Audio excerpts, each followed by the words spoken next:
Umar pun masuk ke dalam rumah Al-Arqam bin Abil Arqam, maka yang pertama kali menyambut dia adalah singa, disambut oleh singa. Apa kata Hamzah bin Abdul Muttalib? Kalau kau datang untuk menyerah, kami terima engkau. Tapi kalau kau datang untuk membunuh Muhammad, qatalnaka bisayfik, kami akan bunuh engkau bukan dengan pedang kami, kami bunuh engkau dengan pedang engkau sendiri. Penghinaan yang luar biasa. Bismillahirrahmanirrahim. Umar ini dipanggil, Nabi yang memanggil dia Abu Hafs. Hafs artinya singa. Abu Hafs artinya singa. Kenapa? Karena garangnya. Dulu sebelum masuk Islam, dia pemenang gulat di pasar Ukaz. Di Makkah itu ada satu pasar namanya pasar Ukaz. Kalau di Pekanbaru ada namanya pasar Senapelan, pasar bawah. Di pasar Ukaz itu setiap tahun diadakan lomba gulat. Juara bertahannya Sayyidina Umar Ibn Khattab, menang tiap tahun. Umur dia ketika Nabi dapat wahyu, beda umur dia dengan Nabi 20, bedanya 13 tahun. Kalau Abu Bakar sama Nabi bedanya 2 tahun. Jadi ketika Nabi berumur 40 tahun dapat wahyu, maka Abu Bakar umurnya 38 tahun. Sedangkan Umar dengan Nabi jarak umurnya 13 tahun. Jadi ketika Nabi dapat wahyu umur 40 tahun, maka umur Umar waktu itu 27 tahun. 27 kalau sekarang ya masih anak muda lah. Selesai S1 23, ambil S2 3 tahun 26, kemudian sedang S3 semester 2 27 tahun. Anak muda sedang segar-segarnya. Itulah dia Umar bin Khattab, pemenang juara gulat bertahan. Maka ini Umar bin Khattab, Nabi ingin betul supaya dia ini masuk Islam. Sampai Nabi berdoa, Allahumma a'izzal Islam bi Umaraini, tolonglah Islam ini dengan dua Umar ya Allah. Ada 2 Umar di Makkah yang waktu itu hebat betul. Ya Allah, tolonglah Islam ini, kalau masuk Islam 2 Umar ini, insya Allah kuat Islam ini. 1 Umar bin Khattab, 1 Umar bin Hisham. Kalau saya sebut Umar bin Hisham, banyak orang tak tahu. Tahu Umar bin Hisham? Tidak. Kalau saya sebut nama kerennya, tahu. Umar bin Hisham, Abu Jahal. Sedangkan ini Abu Hafs, Abu Jahal, si goblok, bodoh. Abu Jahal itu apa artinya Ustaz? Bongak. Sedangkan ini Abu Hafs, singa, perkasa. Nabi minta pada Allah, ya Allah, kalau bisa 2 orang Umar ini masuk Islam, mantap Islam ini. Dan Umar bin Khattab masuk Islam. Abu Jahal mati dalam keadaan kafir. Tapi masuk Islamnya tak cepat, lama. Tahun 1 tak masuk Islam. Tahun beda dengan Abu Bakar. Abu Bakar tahun 1 langsung masuk Islam. Tahun 2, tahun ke-6 baru dia masuk Islam. Dia memusuhi Islam. Siapa yang masuk Islam, ada budak dia, hamba sahaya dia masuk Islam, habis disiksanya. Lalu kemudian pernah satu hari dia mau membunuh Nabi Muhammad. Keluar dari rumah, dicabutnya pedang. Jumpa sama kawannya. Kau mau kemana Umar? Aku mau memancung kepala Muhammad. Ente tahu, ente Bani Adi. Mereka pakai Bani. Anak-anak keturunan Adi disebut Bani Adi. Muhammad SAW itu Bani Hashim. Muhammad bin Abdul Muttalib bin Hashim bin Abdi Manaf. Maka dia Bani Hashim. Kau mau membunuh siapa? Aku mau bunuh Muhammad. Kau tahu tak Muhammad itu siapa? Muhammad, anak Abdullah, anak Abdul Muttalib, anak Hashim, anak Abdi Manaf, anak Qusay. Qusay itulah yang membangun kota Makkah ini. Kalau sampai anak cucu kemanakan mereka ini mati, ente habis nanti. Akhirnya tak jadi dia bunuh Nabi Muhammad sallallahu alaihi wasallam. Suatu hari dia bertamulah ke rumah adiknya. Nama adiknya Fatimah bintil Khattab. Nama dia Umar bin Khattab. Fatimah bintil Khattab ini punya suami namanya Said. Dia dah dapat kabar si Said sama adiknya ini masuk Islam sudah. Tapi berita itu masih isu lagi. Masih infotainment. Masih was-was.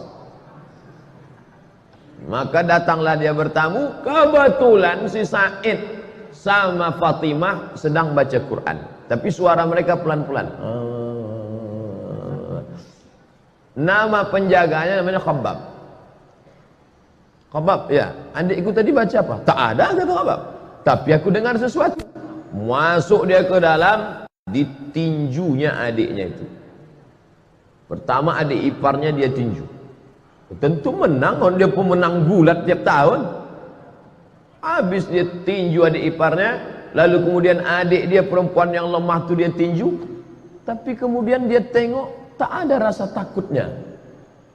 Maka dia heran deh, ini adikku perempuan lemah. Tapi ketika kita kan bisa menengok orang, kalau kita gertak dia takut, pucat dia lari. Ini enggak, berdarah, keluar darah dari wajah Fatimah bintul Khattab, tapi dia tak takut. Maka Umar mengaku, setelah dia masuk Islam baru dia ngaku. Apa kata dia? Kata dia, sya'urtu bid-du'fi lamma ra'aitu dama kharaja min wajhiha. Aku tiba-tiba merasa diriku lemah ketika aku tengok darah keluar dari wajahnya. Jadi saudara-saudara kita yang nampaknya lesu, lemah, tapi dikuatkan oleh Allah, dikuatkan malaikat, maka orang-orang yang merasa diri hebat itu merasa lemah dalam dirinya. Ini terjadi pada Sayyidina Umar bin Khattab. Dia menang, juara gulat, bertahan tiap tahun, badannya kekar, kokoh. Adiknya ini perempuan, lemah. Ketika dia tinju sampai berdarah, tapi tak ada rasa takutnya. Ternyata Umar yang kuat itu, dia rasa dalam dirinya, oh kok tiba-tiba aku merasa lemah. Lalu kemudian dia tarik kertas dari tangan adiknya itu. Apa yang sedang kau baca ini? Betullah ternyata kabar yang kudengar selama ini, kalian sudah suami istri masuk Islam ya. Ini rupanya kalian ikut Muhammad. Aku memusuhi orang, adik iparku dan adik kandungku sendiri sudah ikut Muhammad sallallahu alaihi wasallam. Ditariknya. Apa kata Fatimah? Fatimah adik dia, Fatimah bintil Khattab. Ya Umar ibn al-Khattab, innaka najasun bisyirkika. Dengan mulut berdarah dia katakan, hai Umar bin Khattab, engkau najis karena kau syirik.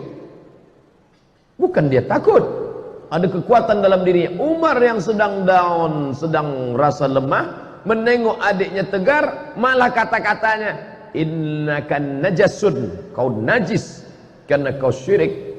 Maka kau tak layak, la yamassuhu illa tahirun. Tidak ada yang layak memegang lembaran ini. Waktu itu belum ada Quran 30 juz. Jangan bayangkan Umar memegang besar begini. Enggak, lembaran-lembaran, suhuf namanya, lembaran, selembar-lembar. Ada ditulis di tulang onta, ada ditulis di pelepah korma, ada ditulis di batu-batu. Tapi ada kertas yang masuk, karena Mesir sudah ada kertas. Mereka sudah punya hubungan dagang. Orang-orang Yahudi sudah ada mulai kita kertas tak banyak. Salah satu kertas itu dipegang oleh Fatimah, ditarik oleh Umar bin Khattab.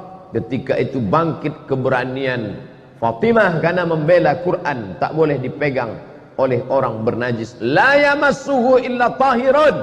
Tak boleh memegang ini kecuali orang yang suci. Tiba-tiba Umar yang perkasa itu meletakkan lembaran itu, dia mandi.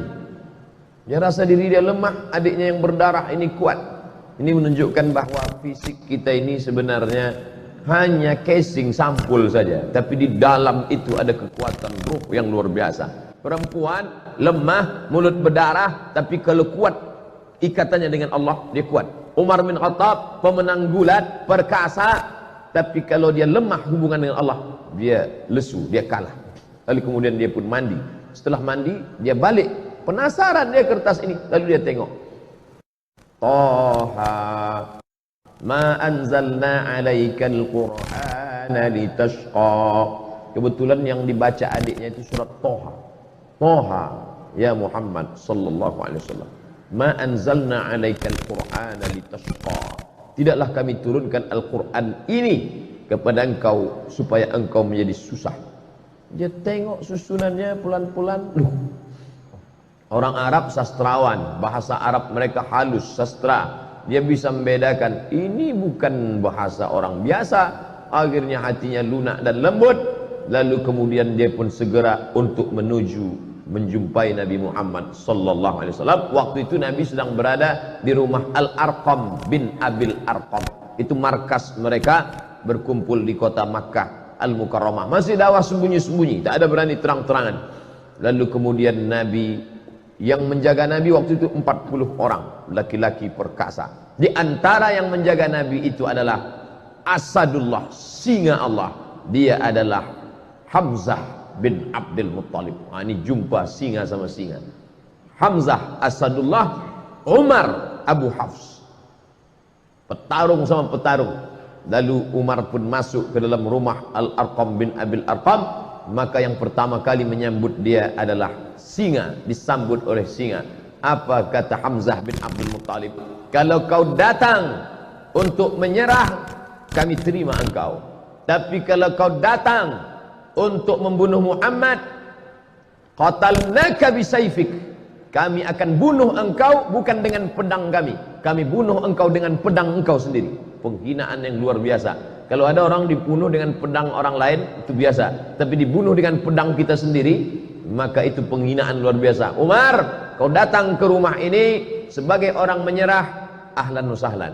Tapi kalau kau datang untuk membunuh Muhammad, maka kami yang akan memancung kepala engkau dengan pedang yang kau bawa itu sendiri. Lalu kemudian Nabi mempersilakan dia masuk. Silakan dia masuk. Kemudian setelah dia masuk, Nabi bertanya, "Ma ja'abik?"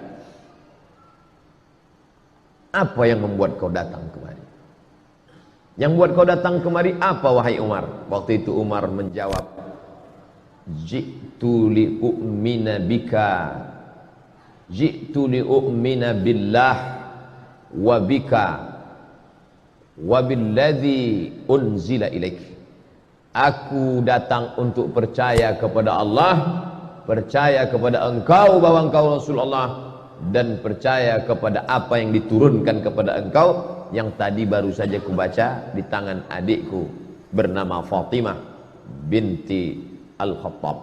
Dia Umar bin Al-Khattab. Lalu kemudian dia pun bersyahadat di hadapan Nabi SAW. Lalu sahabat semuanya gembira senang karena terkabullah doa Nabi. Salah satu Umar masuk Islam, Umar bin Khattab. Lalu sahabat bertanya, "Alasna alal haq?"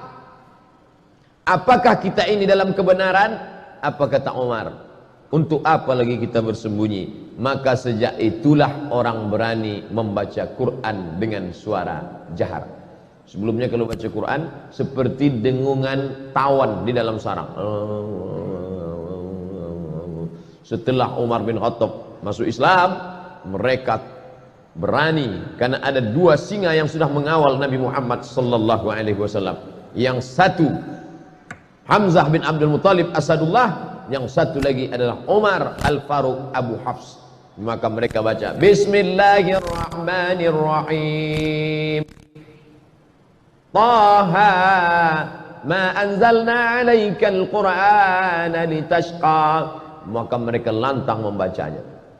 Lalu kemudian Islam pun menjadi kuat dengan berbagai cobaan dan ujiannya, sampailah pada masa hijrah. Lalu kemudian Umar bin Khattab termasuk orang yang pertama golongan yang ikut hijrah bersama Nabi Muhammad sallallahu alaihi wasallam. Jadi kalau Nabi hijrah umurnya 53 tahun kurang 13, berarti Umar waktu hijrah itu umurnya 40 tahun.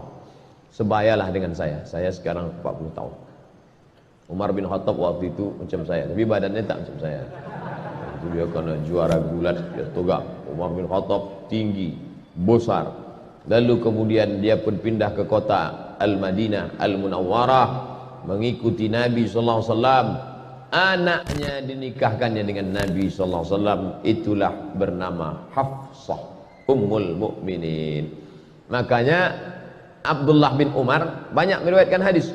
7 di antara sahabat Nabi yang banyak meriwayatkan hadis adalah Abdullah bin Umar. Kenapa Abdullah bin Umar bisa banyak hadisnya? Karena dia punya kakak menikah dengan Nabi, maka dia bebas main jalan di rumah Nabi, yaitu Hafsah. Maka Nabi itu abang ipar dia.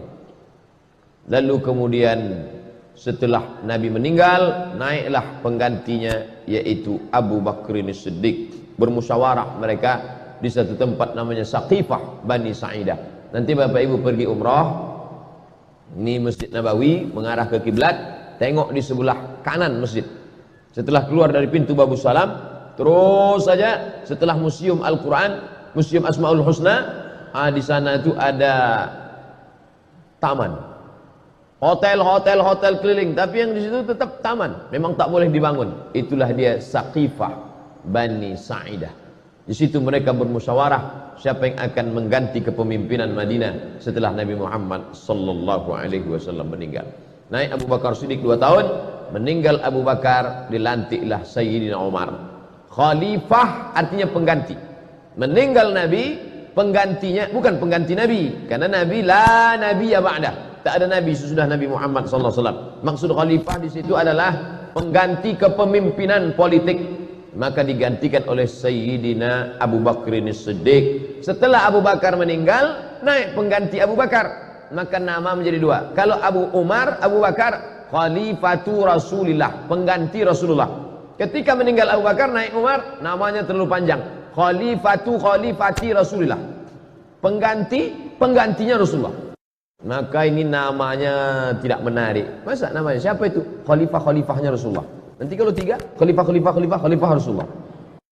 Maka muncullah nama baru, dia dipanggil dengan Amirul Mukminin. Dialah pemimpin pertama yang dipanggil dengan Amirul Mukminin, Umar ibn Khattab. Kalau khalifah, Abu Bakr As-Siddiq. Amirul Mukminin, Umar bin Khattab. Di masa pemerintahan Umar bin Khattab muncul ijtihad baru.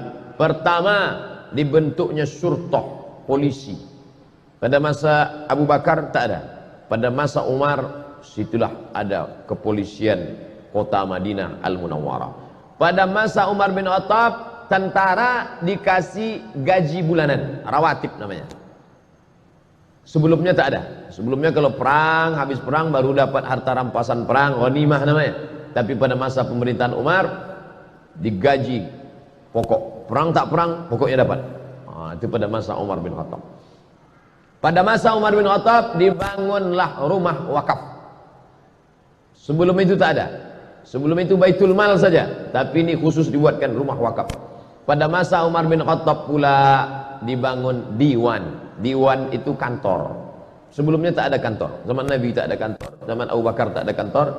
Setelah itu pada masa Umar bin Khattab ada kantor administrasi negara, tertib administrasi, ada berkas-berkas, ada pegawainya, ada karyawannya, ada gaji tetapnya. Dan pada masa pemerintahan Umar bin Khattab, Islam tersebar. Makkah di tengah, di bawahnya Yaman, di atasnya negeri Syam, Suriah, Lebanon, Palestina, Yordania. Di kirinya Laut Merah. Menyeberang Laut Merah, Mesir. Mesir dibuka pada masa pemerintahan Umar bin Khattab. Umar mengutus seorang sahabat bernama Amr bin As. Amr bin As lah yang membebaskan Mesir. Jangan katakan eksploitasi, jangan katakan ekstradisi, jangan katakan ekspansi.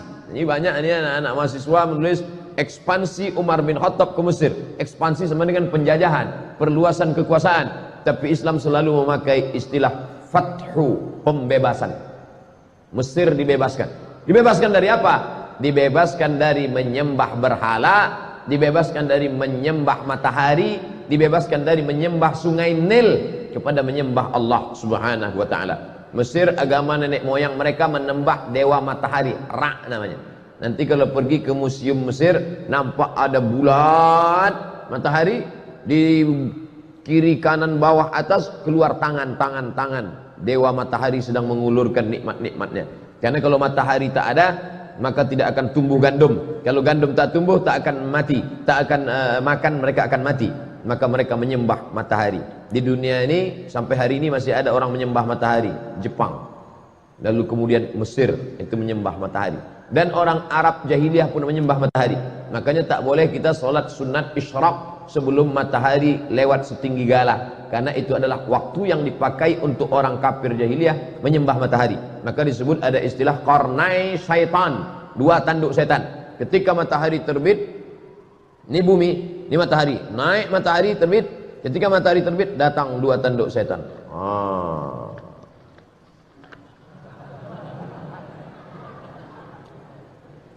Alhamdulillah kita tak ada menyembah matahari lagi. Buya Hamka dulu pernah dipaksa untuk menyembah matahari. Ai, kata penjajah Jepang, tak mau Buya Hamka. Ini tentang menyembah matahari. Lalu kemudian masuklah Kristen ke Mesir, dan orang Mesir pun beragama Kristen Ortodok Koptik, tidak Katolik. Sedangkan Romawi Katolik, Mesir Koptik, beda mazhab. Maka Katolik menjajah Koptik. Begitu ceritanya.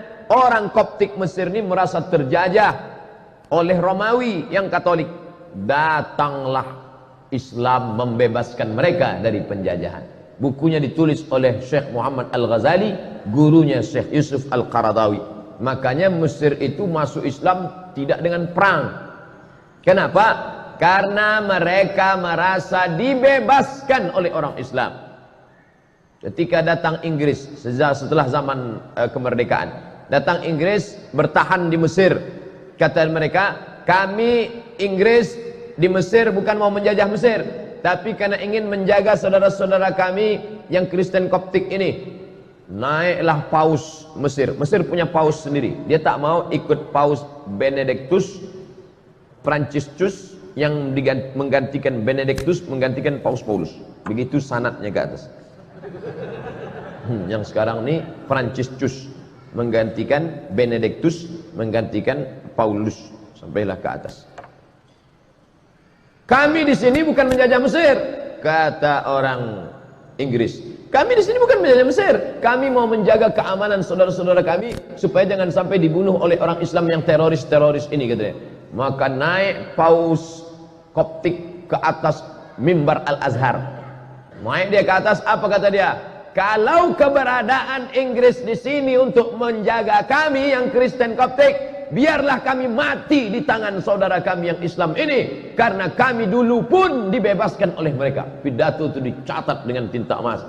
Makanya Islam kalau dia kuat, dia besar, dia justru menjadi rahmat bagi semesta alam. Bayangkan berkelahi antara Koptik dengan Ortodok, Ortodok Koptik berkelahi dengan Katolik, justru yang menolongnya adalah umat Islam. Bukti bahwa Islam tidak menghabisi minoritas.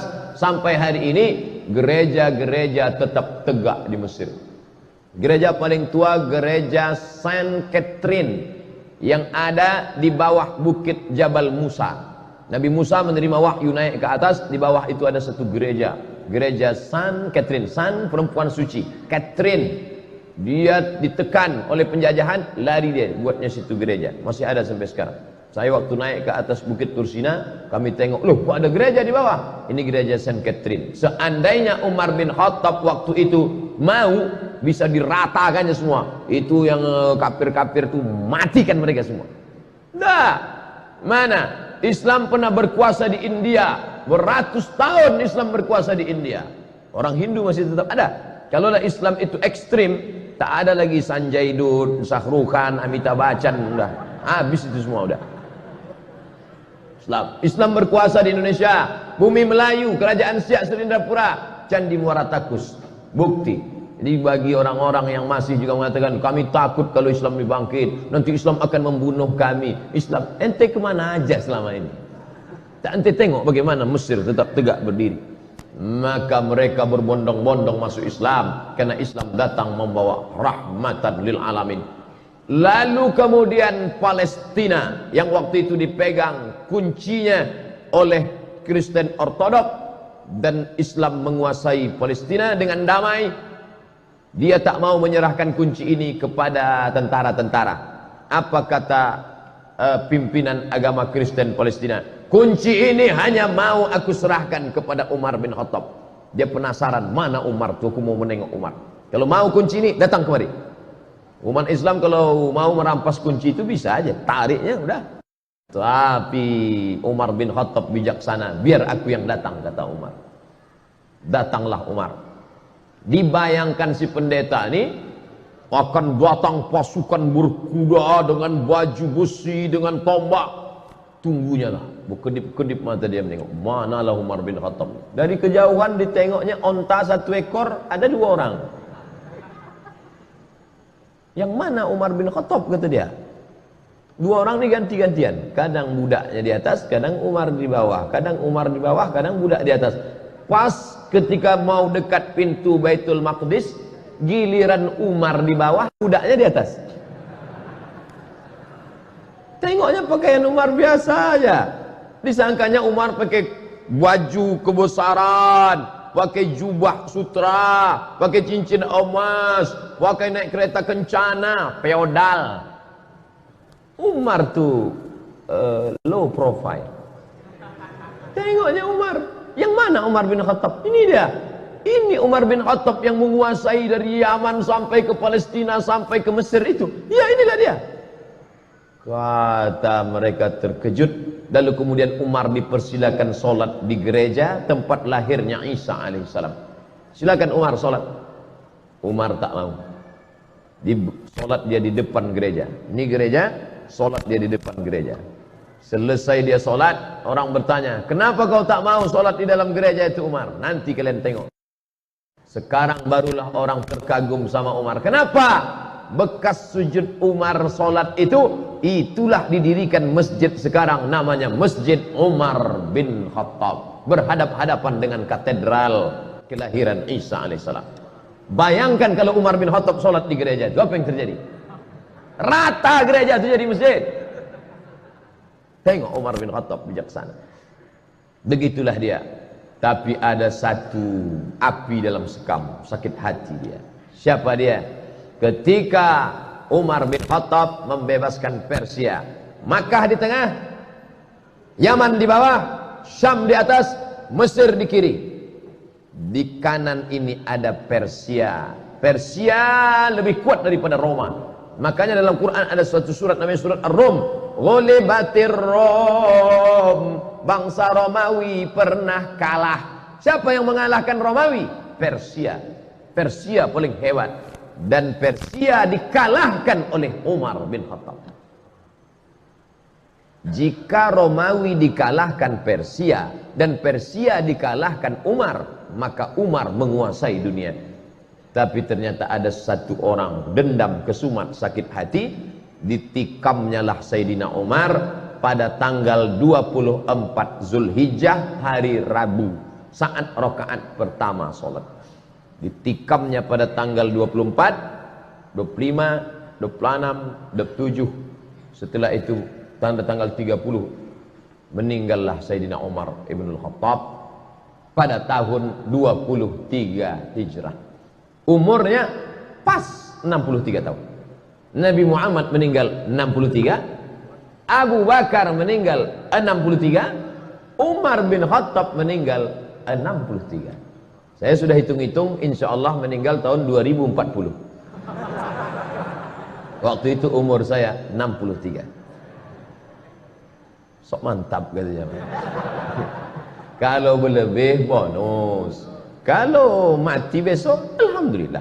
Orang Islam tak pernah berduka cita. Allahumma ja'alil hayata ziyadatan lana fi kulli khair. Kalau aku hidup besok pagi, pahala aku bertambah. Masuk ke UIN, mengajar, pahala bertambah. Kalau mati aku malam ini, alhamdulillah. Besok dosa tak ada. Tak lagi mata ni menengok celana pendek. Nah, oleh sebab itu maka Umar bin Khattab pun ditikam, meninggal dunialah dia pada tahun 23 Hijrah. Lalu kemudian dia dimandikan oleh anak kandungnya Abdullah bin Umar bin Khattab. Maka kita ni kalau memandikan kita tu nanti anak kandung kita yang laki-laki. Saya alhamdulillah ada anak laki-laki saya, dialah nanti yang akan memandikan saya, InsyaAllah. Maka Bapak Ibu sekalian, buatlah di Masjid Raya ini pelatihan memandikan jenazah. Yang ikut pelatihan itu anak-anak muda. Ini banyak dibuat pelatihan yang ikut orang tua-tua. Bapak kenapa ikut? Yang mau dimandikan ini bapak. Tak usah ikut. Anak-anak muda itu dilatih. Biar nanti waktu awak mati, dia mandikan kita. Kalau dia mandikan kita, takkan dia ambilnya gayung tinggi-tinggi. Di situ jenazah ayah sudah mau. Tentu pelan-pelan dia, karena ini ayahku dulu. Tapi kalau orang lain memandikan kita, apalagi kita waktu dulu hidup sombong minta ampun. Dia ambilnya semprot dorsmir. Mana Mama Lemon katanya siram kayak ke hidung. Makanya latihlah anak awak mandi jenazah. Ibu memandikan anak itu satu hari berapa kali? Mandi pagi, mandi siang, mandi malam, mandi, makan coklat, mandi, tumpah lontong, mandi, makan, mandi. Nah, habis itu ibu mandikan dia satu hari 5 kali. Setahun kali 5, 3 kali 5, 1500 kali ibu mandikan dia. Dan ibu minta mandikan dia sekali saja. Nah, aku mau kau mandikan aku sekali saja. Mandi apa? Mandi jenazah. Umar bin Khattab bertuah, yang memandikan dia siapa? Abdullah bin Umar bin Khattab. Yang jadi imam solat jenazahnya Suhaib. Ada orang Romawi, bukan orang Arab.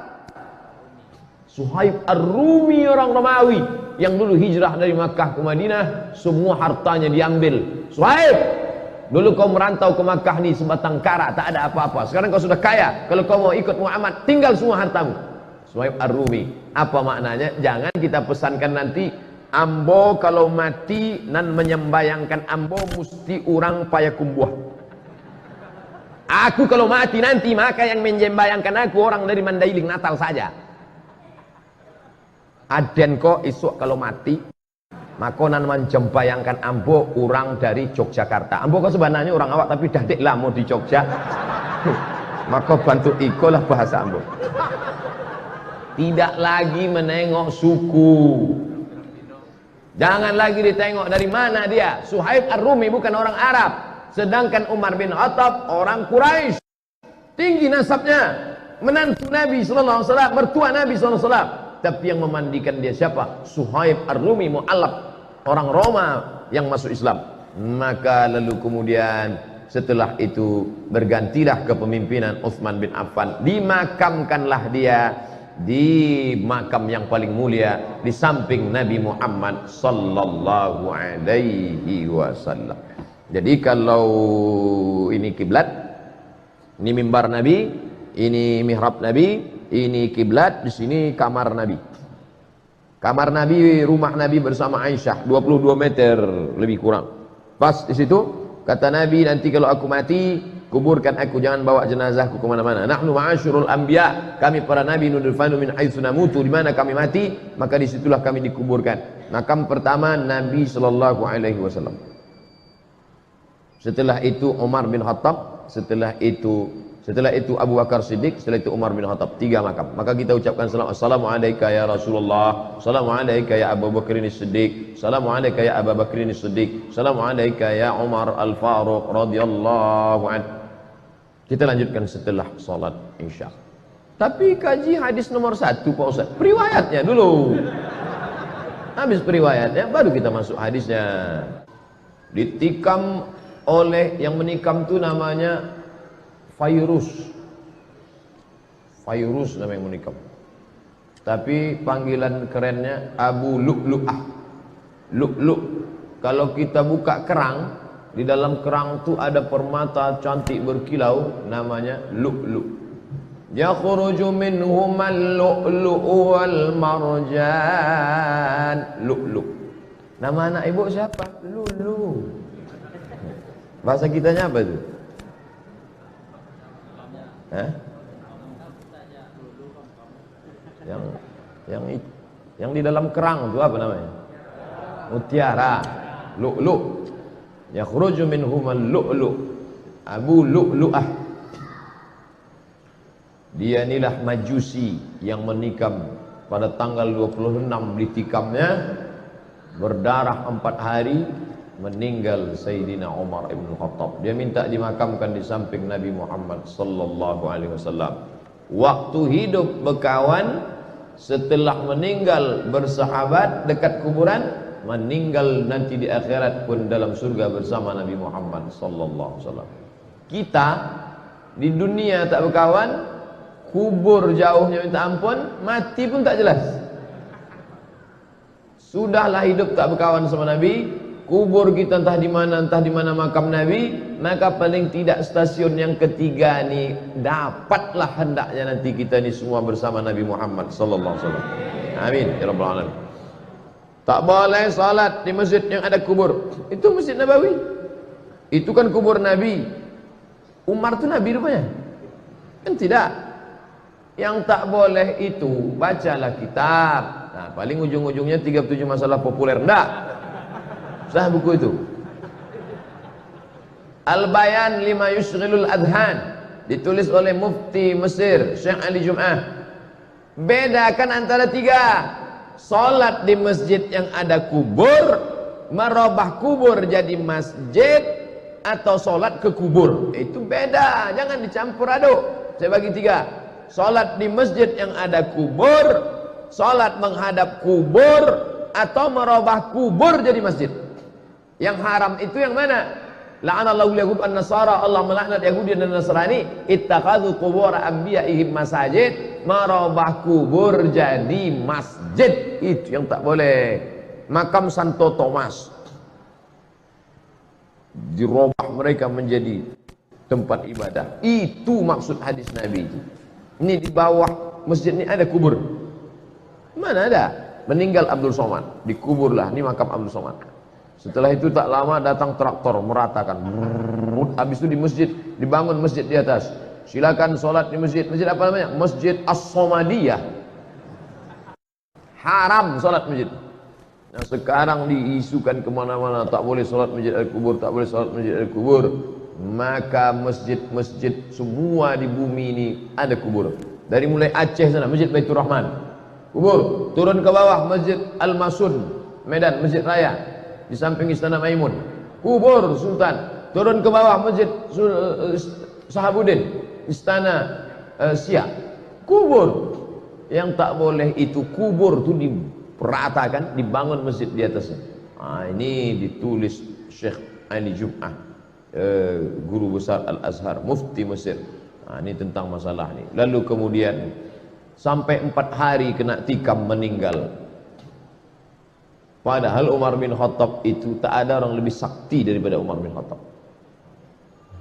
Tembus juga. Jadi kalau ada orang mengatakan, kononlah putih, Umar bin Khattab. Apa kata Nabi? Lau kana nabiyan ba'di lakana Umar. Seandainya ada nabi sesudah aku, pasti Umar ini jadi nabi. Bagaimana iman Umar? Masalaka Umar fajjan qattu illa salaka syaitanu fajjan ghaira fajjika.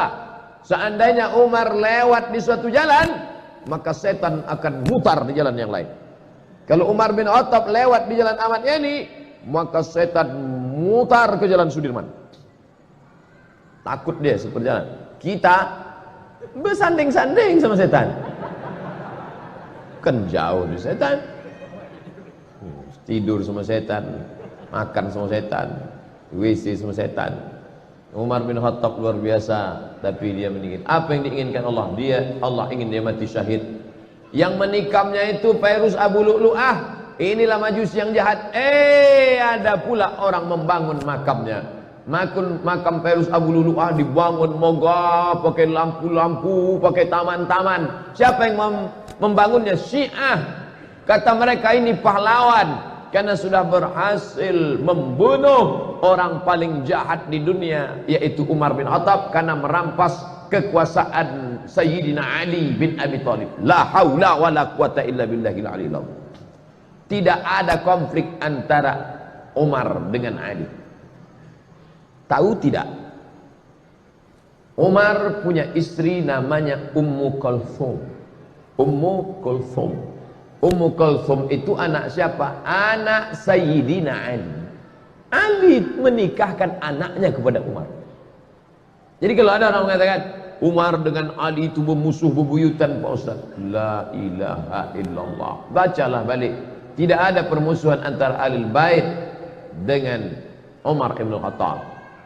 Cintanya Ali kepada Umar, dinikahkannya anak gadisnya namanya Ummu Kulthum dengan Umar ibn Khattab.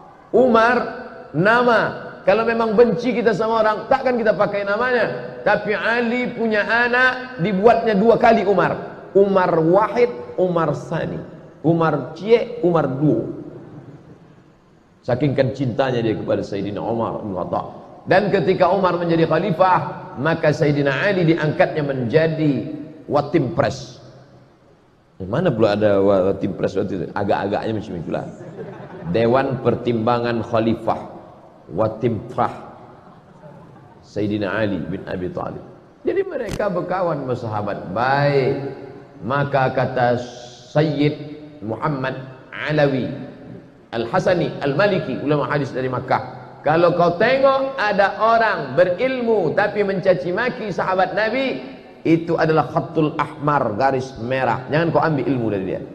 Kalau ada nanti ustaz mencaci maki Abu Bakar, mengejek-ejek Umar, bahkan apa pesan Imam Syafi'i, kalau kau solat tiba-tiba imammu itu Syiah, jangan kau belakang dia, pergi sana cari, tak usah kau solat sama dia. La tusalli khalfa rafidhi, jangan kau solat di belakang Syiah Rafidah. Al-Buaiti bertanya, sifhum lana, bagaimana kami tahu dia Syiah? Jubahnya sama, sorbannya sama, bagaimana kami tahu dia Syiah? Man qala inna Aba Bakrin wa Umar laysa bi imamaini fahuwa rafidhi. Siapa yang mencaci maki Abu Bakar dan Umar, maka itu salah satu Syiah Rafidah.